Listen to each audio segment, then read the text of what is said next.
क्या है इजराइल की हकीकत? इस वीडियो में हम डिकोड करने चल रहे हैं। समझने की कोशिश करते हैं कि इजराइल कितना ताकतवर मुल्क है, कितना ताकत उसकी प्रोजेक्ट की जाती है, कितनी पावर उसके पास इनफैक्ट है। और पिछले साल भर में अगर हम देखें, 7 अक्टूबर को ऑपरेशन अलक्सा फ्लड हुआ, जिसमें इजराइल में 1200 से ज़्यादा लोग ऑफिशियल इजराइल ने माना कि उसके मारे गए या वहाँ पर उन लोगों को हॉस्टेजेस बना लिया गया। ठीक उसके बाद अगर हम देखें तो जिस तरीके से लगातार कोवर्ट मिशंस जो हैं किए हैं इजराइल ने और एक टॉप लीडरशिप को ख़त्म करने की कोशिश की है, उसमें इजराइल कामयाब होता हुआ दिखाई पड़ा है। फिर वो चाहे इस्माइल हानिया हो, चाहे हसन नसरुल्ला हो, हिजबुल्लाह की पूरी जो एक टॉप लीडरशिप है उसको नुकसान पहुंचाने की बात हो, या कुछ फोर्स के IRGC के जो टॉप लीडरशिप है वहाँ लगातार उसने कोवर्ट्स मिशन किए हैं, हिडन मिशंस किए हैं और कई बड़े जनरल्स को ईरानियन जो हैं सपोर्ट जो कर रहे थे, ट्रेनिंग देने का काम जो हिजबुल्लाह कर रहे थे, उनको मार गिराने का काम इजराइल के टर्म्स में किया गया है। मोसाद की ये बड़ी कामयाबी है, आप इसे मान सकते हैं।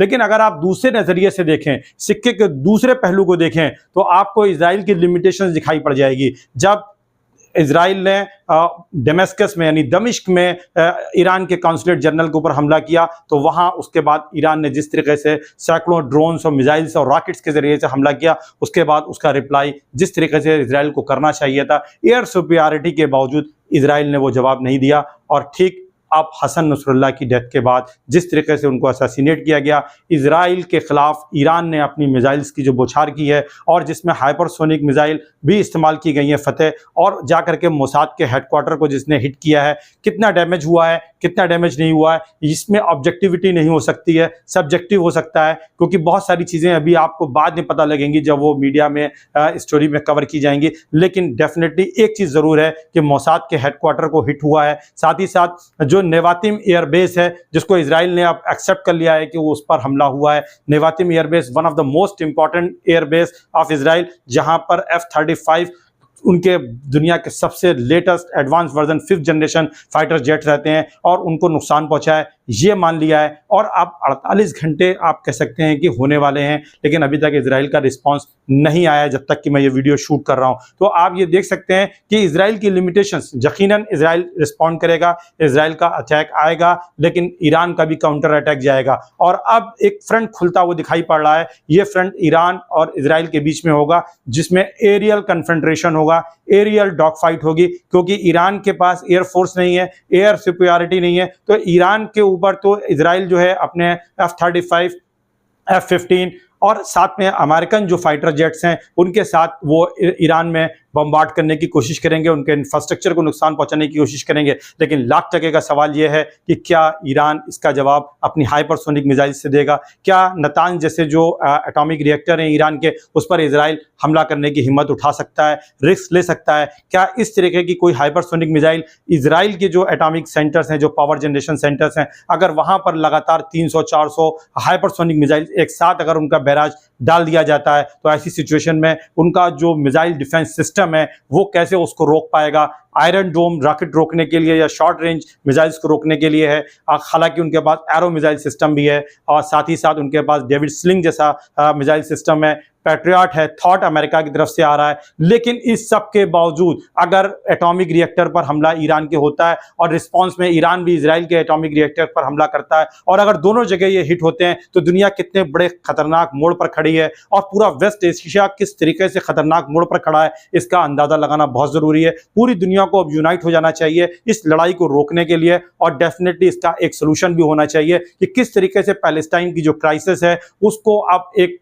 परमानेंट सोल्यूशन की तरफ आगे बढ़ना चाहिए। और अरब कंट्रीज को, OIC को और अरब लीग को और मुस्लिम कंट्रीज को इजराइल के एग्जिस्टेंस को स्वीकार करने में कोई गुरेज नहीं करना चाहिए, तब जबकि इजराइल पैलेस्टीन के जो एक इंडिपेंडेंट कंट्री होना चाहिए, जिसकी ईस्ट यरूशलेम मस्जिद अल-अक्सा के साथ राजधानी हो। अगर इजराइल इस पर तैयार हो जाता है तो एक को एग्जिस्टेंस के साथ दो देश वहाँ रह सकते हैं, और जिस लोगों को भी एक रियलिटी है, चूंकि वो अब वहाँ बस चुके हैं, वहाँ से उनको हटाना इतना पॉसिबल नहीं है, संभव नहीं है। हाँ, को एग्जिस्टेंस पॉसिबल है। इस पर क्यों नहीं दुनिया आगे बढ़ती है, इस पर क्यों दुनिया नहीं कोशिश करती है? अगर इस पर कोशिश की जाए तो डेफिनेटली इस तरीके के जितने भी रेजिस्टेंस ऑफ एक्सिस आपके हैं उनको आप काउंटर कर सकते हैं। टेररिज्म जिसको वेस्ट कहता है, जिसे ईरान ये कहता है कि हमारे ये मुजाहिदीन हैं जो कि पैलेस्टीन की आज़ादी के लिए लड़ाई लड़ रहे हैं, इन चीज़ों को कम करने के लिए ज़रूरी है कि पैलेस्टीन के मसले को हल किया जाए, वरना दुनिया एक ऐसे मुहाने पर खड़ी है जहां पर अब इजराइल और ईरान आमने सामने। और इसमें एक और एंगल है जो कि रशियन एंगल है, और ये रशियन एंगल इस बात को बहुत क्लियरली इंडिकेट कर रहा है, क्योंकि रशिया के जो पीएम है अभी हाल ही में उन्होंने जो है इस तरीके की रिपोर्ट आई है कि उन्होंने ईरान की यात्रा की, उनके साथ एक मैसेज था प्रेसिडेंट पुतिन का, और उसके ठीक कुछ ही घंटों के बाद ईरान ने जो है रिवेंज लिया है। और साथ ही साथ इस तरीके की भी रिपोर्ट्स आ रही हैं, ईरानियन मीडिया इस तरीके की रिपोर्ट दे रहा है कि पुतिन ने नेतन्याहू जो कि इजराइल के प्राइम मिनिस्टर हैं उनसे फोन पर बात करने से मना कर दिया। इस लड़ाई का एक बड़ा इंपॉर्टेंट एंगल और भी उभर करके सामने आया है। अभी हाल ही में रशिया के जो प्राइम मिनिस्टर हैं वो उन्होंने ईरान की यात्रा की, और ठीक उनकी यात्रा के बाद ऐसा माना जा रहा है कि वो कुछ मैसेज लेके आए थे प्रेसिडेंट पुतिन का, और ठीक कुछ घंटे के बाद ईरान ने जो है इजराइल पर मिसाइल्स जो है अटैक किया है। और एक चीज और बड़ी इंपॉर्टेंट है कि यूक्रेन और रशिया के बीच में जो लड़ाई चल रही है, उस लड़ाई में मस्कोवा उनका युद्धपोत जो था वो डूब गया था यूक्रेन की एक मिसाइल्स के जरिए से, और उसके जो कोऑर्डिनेट्स थे ऐसा माना गया कि अमेरिका या वेस्टर्न कंट्रीज ने जो है वो प्रोवाइड किए थे, जिसके चलते यूक्रेन उस डिस्ट्रॉयर को डुबाने में कामयाब रहा। क्या रशिया अब ईरान के जरिए से अमेरिका के किसी डिस्ट्रॉयर को डुबाना चाहता है? क्या इजराइल के डिस्ट्रॉयर को डुबाना चाहता है? क्या इस तरीके की मिसाइलें पहुंच गई हैं? और रिपोर्ट्स यहां तक है कि कई विमान वाहक जहाज जो हैं वो ईरान पहुंचे हैं, और वहां S-400 और S-300 लेकर के आया गया है, और ईरान के चारों तरफ सिक्योरिटी को बीफ अप किया गया है। इस तरीके के जो इनके एटॉमिक सेंटर्स नतांज में हैं उनको भी सुरक्षा प्रदान की गई है।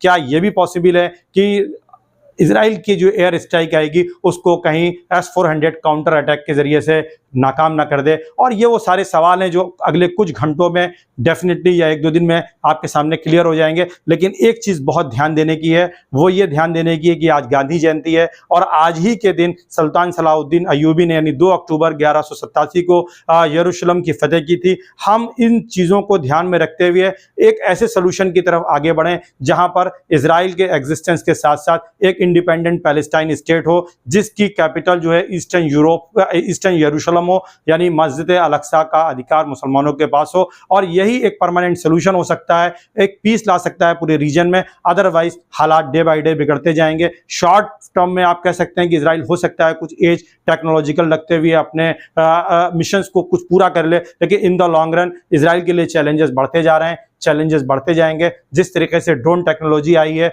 और जिस तरीके से मिसाइल टेक्नोलॉजी में ईरान ने आगे बढ़ा है, डेफिनेटली जो एयर सुपीरियरिटी है इजराइल की वो डे बाय डे कम होती जाएगी। और आपने कल देखा कि किस तरीके से जब नेवातीम एयरबेस पर हमला हुआ उसके बाद इजराइल की पूरी एयरफोर्स जो है लगातार एयर रिफ्यूलिंग पर एयर में थी, हवा में थी, जमीन पर नहीं उतर पाए। और उनके पास 3 एयरबेस है, छोटा सा मुल्क है, कैसे वो एक इतने बड़े हमले को सामना कर सकते हैं? और ये हमले लगातार बढ़ेंगे, इसलिए अब इसका परमानेंट सोल्यूशन बहुत जरूरी है। कैसा लगा एनालिसिस जरूर कमेंट करिएगा। Thank you.